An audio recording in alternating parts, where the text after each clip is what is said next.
राधे राधे प्रिय भक्तों, लक्ष्मी नारायणे नमो नमः। श्री हरि की कृपा आप सभी पर सदा आपके परिजनों पर बनी रहे। आपने इससे पहले का अध्याय तो सुना ही होगा, अगर नहीं सुना है तो पहले उसे अध्याय को भी जरूर सुन लीजिएगा। तो चलिए हम आपको सुनाते हैं महाभारत के मित्र नारायण नारद जी के प्रति जो शुभ वचन बोले वह आप विस्तार पूर्वक हमसे कहिए। तब ऋषियों की पूछने पर श्री सुत जी महाराज बोले, हे ऋषियों, नारायण ने नारद के प्रति जो सुंदर वचन कहे वह जैसे भी मैंने सुने वैसे ही विस्तार पूर्वक कहता हूँ। आप सभी सावधान होकर सुनिए। हे नारद, पहले भगवान श्री कृष्ण ने राजा युधिष्ठिर से जो कहा था वो मैं कहता हूँ, सुनो। एक समय धार्मिक राजा आजाद सत्य युधिष्ठिर छलपरी धृतराष्ट्र के दुष्ट पुत्रों द्वारा द्रौपदी को बालों को पकड़कर दुष्ट दुशासन ने बाल पकड़कर खींचने के बाद वह द्रौपदी के वस्त्र उतारने लगा। तब भगवान श्री कृष्ण ने द्रौपदी की रक्षा की और उसके बाद पांडव राज्य को त्याग कर कामयाब वन को चले गए। वहाँ अत्यंत क्लेश से भरे हुए वे वन के फलों को खाकर अपना जीवन बिताने लगे। जैसे जंगल में हाथियों के शरीर में बाल रहते हैं, इस प्रकार पांडवों के शरीर में भी बाल हो गए थे। इस प्रकार दुखी पांडवों को देखने के लिए भगवान देव शुद्ध मुनियों के साथ कामयाब वन में गए। उन भगवान को देखकर अमृत शरीर में पुनः प्राण की जान तरह युधिष्ठिर, भीमसेन, अर्जुन आदि प्रेम वायुबल होकर सहसा उठ खड़े हुए और बड़ी माँ से बड़ी प्रसन्नता से श्री कृष्ण के गले मिले और भगवान श्री कृष्ण के चरण कमल में भक्तिपूर्वक नमस्कार करने लगे। द्रौपदी ने भी धीरे धीरे वहाँ आकर अलसी रहित होकर भगवान को शीघ्र नमस्कार। दुर्बल शरीर वाली और दुखों से घिरी भी उन्होंने देखा। इस तरह दुखी पांडवों को देखकर भगवान कृष्ण बड़े दुखी हुए। भक्ति वत्सल भगवान धृतराष्ट्र के पुत्रों को जल देने की इच्छा से उन पर क्रोधित हो गए।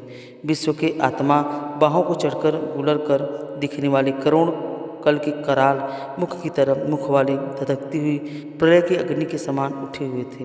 ओठों को दांत के नीचे जोर से दबाकर तीनों लोगों को जल देने के लिए ऐसे उद्धव हुए जैसे श्री सीता जी के योग में संतृप्त भगवान रामचंद्र को रावण पर क्रोध आया था। इस प्रकार कृत भगवान को देखकर कपड़े हुए अर्जुन श्री कृष्ण को प्रसन्न करने के लिए द्रौपदी, धर्मराज तथा और लोगों ने भी अनुमोदित होकर शीघ्र ही हाथ जोड़कर उनकी स्तुति करने लगे और कहा कि हे नाथ, जगत के नाथ, हे नाथ, जगत के बाहर नहीं हूँ, आप ही जगत की रक्षा करने वाले हैं। हे प्रभु, क्या आप मेरी रक्षा नहीं करेंगे? जिनके नेत्र के देखने से ही ब्रह्मा जी का पाटन हो जाता है, उनके क्रोध करने से क्या नहीं हो सकता है? यह कौन जानता है क्या होगा? संहार करने वाले क्रोध का संघर्षों के क्रोध से संसार प्रलय हो जाता है। संपूर्ण तत्वों को जन्म वाले सर्व वस्तुओं के कर्म के कारण वेद और वेदांग के बीच आप साक्षात श्री कृष्ण हैं और मैं आपकी वंदना करता हूँ। आप ईश्वर हैं। इस चराचर संसार को आपने उत्पन्न किया है। स्वर मंगल के मंगल हैं और आप ही सनातन के भी रूप हैं। इसलिए हे एक के अपराध से अपने बनाए समस्त विश्व का आप नाश कैसे करेंगे? कौन भला ऐसा होगा जो मच्छरों को जलन के लिए अपने ही घर को जला देता हो? श्री नारायण बोले, दूसरों की वीरता को मर्दन करने वाले अर्जुन ने भगवान से इस प्रकार निवेदन कर प्रणाम किया कि श्री सूची खाने लगी। ऋषियों के श्री कृष्ण जी ने अपने क्रोध को शांत किया और स्वयं भी चंद्रमा की तरह शांत हो गए। इस प्रकार भगवान को शांत देखकर पांडव स्वस्थ हुए। प्रेम से प्रश्न मुख्य सभी ने भगवान को प्रणाम कर दिया और फिर जंगली कांड, मूल, फल आदि उनकी पूजा की। नारायण बोले, तब शरण में जाने योग्य भक्तों के ऊपर कृपा करने वाले श्री कृष्ण को प्रश्न जान विशेष प्रेम से भारी हुई। नम्र अर्जुन ने उन्हें बार बार नमस्कार किया और जो प्रश्न आपने हमसे किया है वह प्रश्न उन्होंने श्री कृष्ण से भी किया था। इस प्रकार अर्जुन का प्रश्न सुनकर श्री कृष्ण क्षण मंत्र मात्र से सोचकर अपने स्वार्थ पांडवों को और व्रत को धारण किया। द्रौपदी को आश्वासन देते हुए वक्ताओं में श्रेष्ठ श्री कृष्ण पांडवों से इस प्रकार हितकारी वचनों में बोले, हे राजन, महाभारत, अब मेरा वचन भी सुनो। आपने यह प्रश्न अपूर्व किया है, इसको उत्तर देने में कोई उत्साह नहीं हो रहा है। इस प्रश्न का उत्तर तो गुप्त है से भी गुप्त है। ऋषियों को भी नहीं पता कि फिर भी अर्जुन मित्र होने के नाते फिर तो हमारे भक्ति को इस कारण से हम कहते हैं, तो हमारे भक्त हो इस कारण से हम कहते हैं, तो अति उग्र है इसलिए कम से सुनो। चैत्र आदिमेश महीने के दोनों पक्ष में घड़ियाँ, प्रहार, त्रिप्रहार, मुहूर्त, दक्षिणा और उत्तरायण में वर्ष चारों युग, इसी प्रकार पराग तक को कल यह सब और नदी, समुद्र, तालाब, केन, बावली, गाड़ियाँ, सोते, लता और औषधि वृक्ष, बस आदि पेड़, वन की समस्त औषधियाँ, नगर, गांव, पर्वत, पुरियाँ, यह सब मूर्ति वाले हैं, अपने अपने गुणों से पूजे जाते हैं। इनमें ऐसा कोई व्यक्ति नहीं है जो अपने अधिष्ठान देवता के बिना रहता हो। अपने अपने अधिकार से पूजे जाने वाले यह सभी फल को देने वाले हैं, अपने अपने अधिधात्र देवता के योग्य हैं। महात्म सभा के वहाँ पांडुनंदन एक समय अभी मास उत्पन्न हुआ है। उसमें उत्पन्न हुई असहाय निदित मास को सब लोग बोले कि यह मलमास सूर्य की संक्रांति से रहित है, इसलिए पूछने योग्य नहीं है। यह मास माल रूप होने से चुने योग्य भी नहीं है और सभी शुभ कर्मों में अग्नि है। इस प्रकार के वचनों को लोगों के मुख से सुनकर यह मांस निरुद्योग प्रभा रहित, दुख से घिरा हुआ, अतिक्रमण चिंता सहित ग्रस्ता माँ होकर व्यक्तित्व हृदय से करने लगा, समाज हो गया। और फिर वह धैर्य धारण कर मेरी शरण में आया। वह पहुँच और मेरे घर में आकर मुझ पे परम पुरुषोत्तम को उसने देखा। उस समय अमूल्य रतन से जातित स्वर्ण के सिंहासन पर बैठे मुझको देखकर धरती पर साक्षात दंडवत कर, हाथ जोड़कर, नेत्रों से बार बार आंसू की धारा बहता हुआ धैर्य धारण कर बड़ी ही गदगद वाणी से बोला, सूत जी महाराज, ऋषियों को बताते हुए खाने लगी कि इस प्रकार महामुनि बद्रीनाथ कथा कहकर मौन हो गए। तब नारायण के मुख से कथा सुन भक्तों के ऊपर दया करने वाले नारद मुनि पुनः बोले।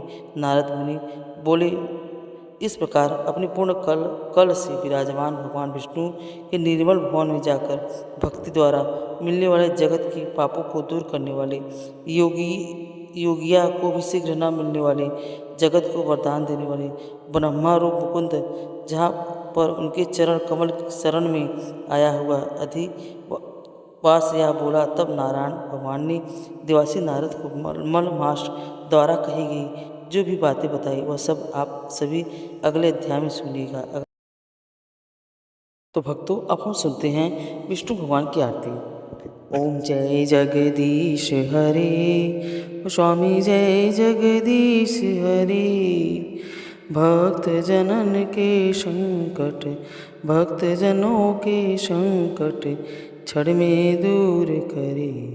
ओम जय जगदीश हरे, जो दावे फल पावे, दुख बिन से मन का हो स्वामी, दुख बिन से मन का, सुख संपत्ति घर आवे, सुख संपत्ति घर आवे, कष्ट मिटे तन का।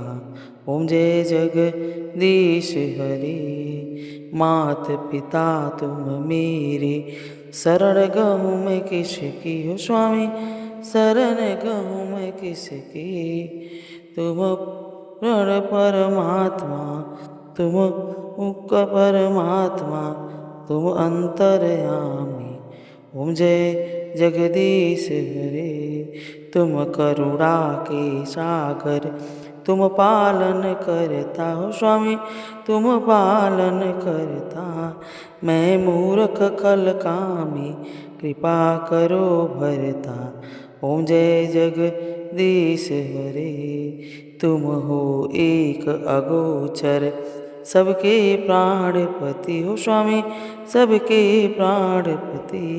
किस विधि मिलूं दया मैं, तुमको मैं कुमति। ओम जय जगदीश हरे। दीन बंधु दुख हरता, तुम ठाकुर मेरे हो स्वामी, तुम ठाकुर मेरे। अपने हाथ उठाओ, अपने द्वार पड़ा तेरे। ओम जय जगदीश हरे। श्रद्धा भक्ति बढ़ाओ, संतन की सेवा हो स्वामी, संतन की सेवा। तन मन धन अर्पण कर, क्या लागे तेरा। ओम जय जगदीश हरे, ओम जय जगदीश हरे। ओ स्वामी जय जगदीश हरे। भक्त जनों के संकट, दास जनों के संकट, क्षण में दूर करे। ओम जय जगदीश हरे। कपूर गौरम करुणावतारम, संसार सारम भुजगेन्द्रहारम, सदा वसंतम हृदयारविंदे, भवम भवानी शतम नमामि। तो भक्तों, आपको यह कथा कैसी लगी? अगर आपको यह कथा अच्छी लगी हो तो कमेंट में हमें ज़रूर बताएं। अगर आप हमारे चैनल पर नए हैं तो प्लीज़ हमें लाइक और सब्सक्राइब जरूर करिएगा। राधे राधे।